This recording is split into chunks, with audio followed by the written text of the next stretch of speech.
আসসালামু আলাইকুম এভরিওয়ান। এই ভিডিওতে আমি ফুল ওয়েভ রেকটিফায়ারের সেন্টার ট্যাপ রেকটিফায়ারটা দেখা দিব। হ্যাঁ, তো এটাকে আমি চিত্রের মাধ্যমে আগে রিপ্রেজেন্ট করি, তারপর এটা বুঝাই দেব। Okay fine. তো আমি ইউজার নিয়ে একটু এরেজ করে দিই। তো সেন্টার ট্যাপ রেকটিফায়ার, রাইট? তো আমাদের সার্কিট বাংলা একাডেমি চ্যানেলটিকে অবশ্যই সাবস্ক্রাইব করবা এবং বন্ধুদের মধ্যে শেয়ার করে দিও। তো ফার্স্ট অফ অল দেখো আমি কি করব, একটা এসি সিগন্যাল নেব, রাইট? এসি সিগন্যাল নিবেও, তারপর এখানে ট্রান্সফরমারের মুখ্য কুণ্ডলী বা প্রাইমারির সাথে অ্যাড করে দেব। তারপর গৌণ কুণ্ডলীকে কি করব, আমাদের গৌণ কুণ্ডলীর তিনটা পার্ট থাকবে, এখানে সেন্টারে একটা, উপরে দুইটা। তারপর এটাকে আমরা কি করে দেবো, রেজিস্ট্যান্সের সাথে অ্যাড করে দেব মাঝেরটাকে।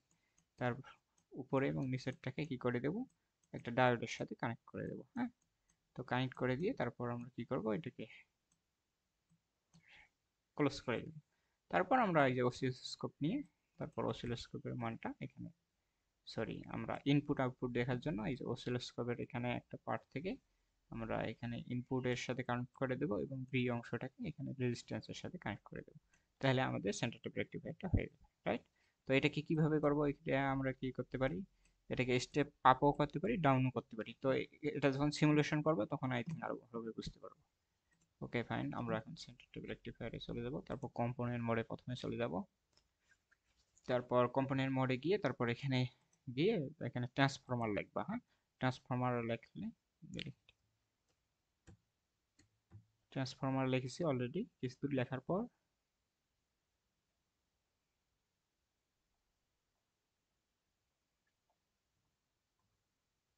তো ট্রান্সফরমার এসে গেছে। দেখো আমাদের তিন টার্মিনাল বিশিষ্ট একটা ট্রান্সফরমার নিতে হবে। এই যে সেন্টার ট্যাপ, এই যে সেন্টার ট্যাপ লেখা আছে, এই সেন্টার ট্যাপ এইটা নিতে হবে। এটা প্রেস করবা, ডাবল প্রেস করবা, তাহলে এসে যাবে।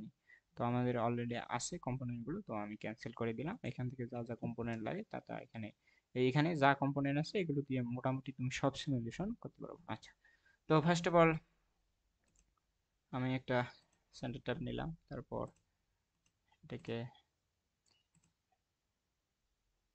কানেক্ট করে দেব।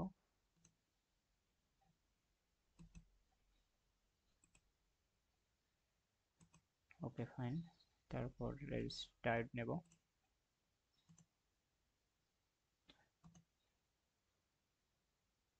তারপর আবার প্রেস করব, উপরে ডায়োড নেওয়ার পর আর কোনো ক্লিক করা লাগবে না, কম্পোনেন্ট মোডে ক্লিক করা লাগবে না। তারপর আবার নিচের দিকে আরেকটা ক্লিক করবা, দেন ডায়োড অটোমেটিক্যালি এসে যাবে। তারপর আমাদের একটা 10K একটা রেজিস্ট্যান্স নিলাম, নিয়ে মাঝে বসাই দিলাম।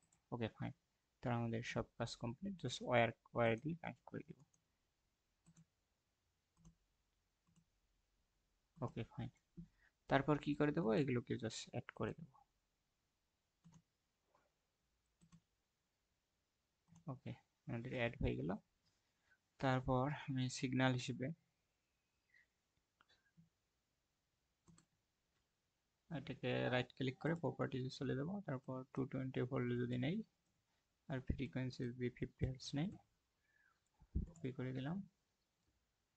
তারপর রেজিস্ট্যান্সে 10K থাক, 10K না দিয়ে যদি 1K দেই, রাইট ক্লিক, প্রপার্টিজ, 1K টা, জিরোটা ক্যান্সেল করে দিলাম, ওকে করে দিলাম। ওকে, তারপর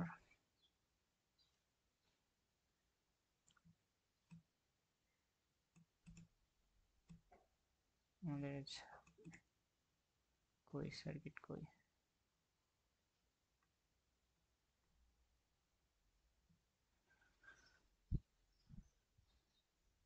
ওকে ফাইন। তারপর এটা হলো আমাদের সার্কিট। তারপর আমরা কি করব, এই ট্রান্সফরমারের উইন্ডিংটাকে চেঞ্জ করে দেবো। হ্যাঁ, right click, properties, edit properties. তারপর আমরা কি স্টেপ আপ করব না স্টেপ ডাউন করব? তো আমরা স্টেপ ডাউন করি। স্টেপ ডাউন করতে চাইলে আমাদের প্রাইমারি অংশটাকে বেড়ে দিতে হয়। হ্যাঁ, প্রাইমারি অংশটা 100 করে দিলাম, 100 ভাগ করে দিলাম।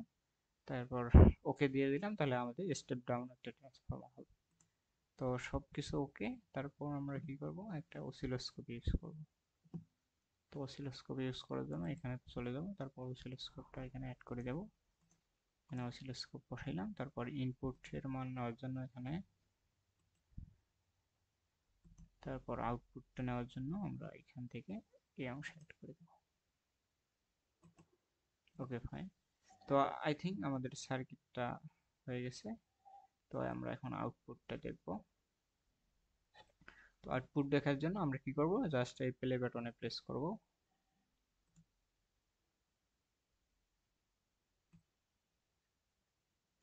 তো আই থিঙ্ক আউটপুট আসতেছে না,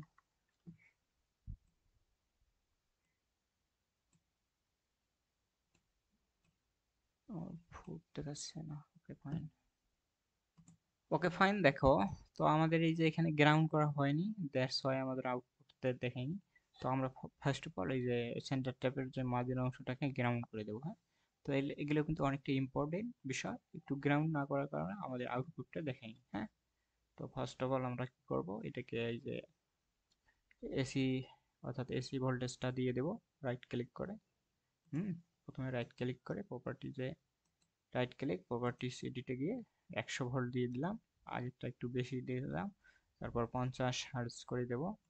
তারপর এটাকে কি করবো, এটাকে গ্রাউন্ড করে দেবো। তারপর এই ভাগটাকে যদি স্টেপ ডাউন করতে চাই তাহলে 100 ভাগ করে দেবো, হ্যাঁ। তাহলে এটা আমাদের হয়ে গেল। তারপর এই গ্রাউন্ড অংশটা না করার কারণে আমাদের আউটপুট দেয়নি। তো তারপর আমরা কি করেছি, এই যে আমাদের একটা ডায়োডটা চেঞ্জ করে দিয়েছে। প্রথমে শুধু ডায়োড নিয়েছিলাম, তারপর একটা ডায়োডের মান নিয়েছি 1N4001, এই ডায়োডটা নিয়ে এসেছি, একটু চেঞ্জ করে দিয়েছি, তারপর আমাদের আউটপুটটা দিয়েছি। আই থিঙ্ক তোমরা একটু ভালোভাবে যদি একটু এগুলো কয়েকটা ভিডিও দেখো, তাহলে আই থিঙ্ক তোমরা বুঝে দেবো। তারপর আমরা প্লে বাটনে প্রেস করি, দেখো আমাদের আউটপুটটা এসে গেছে। তো আই থিঙ্ক এই ভিডিওর মাধ্যমে আমরা সেন্টার ট্যাপ সহ ব্রিজ রেক্টিফায়ারটা কমপ্লিট করলাম। সো ভিডিওটা ভালো লাগে থাকলে সার্কিট বাংলা একটিভ চ্যানেলটিকে সাবস্ক্রাইব করবো এবং শেয়ার করবো। So that's it for today.